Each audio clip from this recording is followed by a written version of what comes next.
I think a lot of the things in this world and everything that's so bad and this world's falling apart,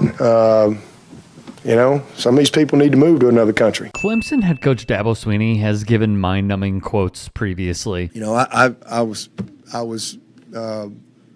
thinking through it, and for me, we built this program on NIL.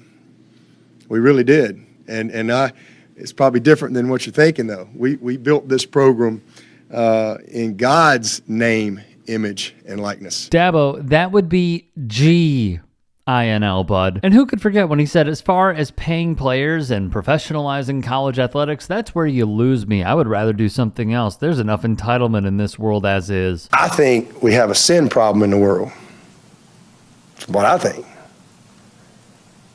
It's so easy to say we have a race problem. It's so easy.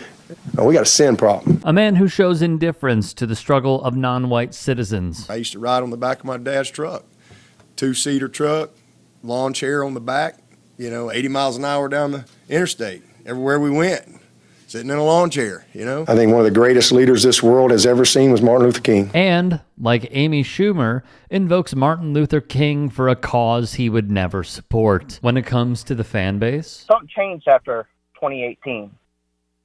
You're humble, you're hungry, and everything. And I always told people, man, Dabo, just listen to his press conferences. But after that 2018 national title, something changed, and there seems to be a lot of arrogance that came in. There was a lot of friends and family, or friend. So I'm curious, why are we paying you $11.5 million to go 4-4? And it's not just this year. It's been, just the refusal to accept.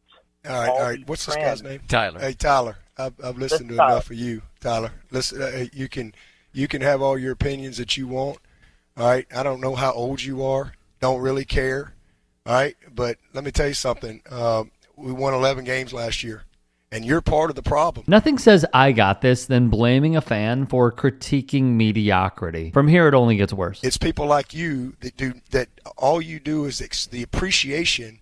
The expectation is greater than the appreciation. And that's the problem. This is poor framing, and I'll explain why.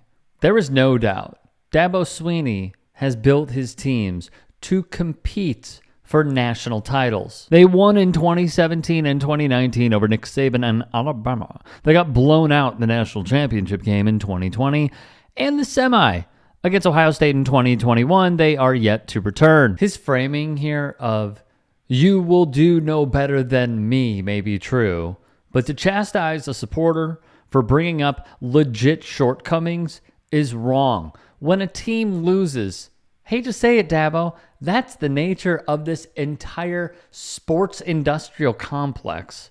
There were rumblings of Bill Belichick being unemployed because the Pats were struggling. Dan Campbell of the Detroit Lions was looking at a potential firing prior to the front office making some moves to help with longevity. When championship pedigree, like Dabo, is brought, then not met for almost an entire tenure of a 4-year college student, questions deserve to be raised. But all this bull crap you're thinking, all these narratives you read, listen, man, you can have your opinion all you want, and you can apply for the job, and good luck to you, all right?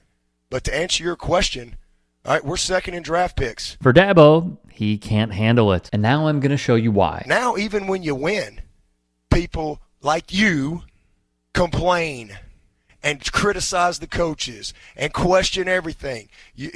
People like you who just love to destroy people with your comments, all right? I'm sure you've never made any bad decisions. I'm sure you've lived a perfect life. I'm sure you've led a bunch of people. Let's pause here for a moment. By the way, to add some context, prior to Dabo chastising this caller, Tyler, the name of said caller, praised Dabo Swinney for what he's done, praised him for being a man of faith.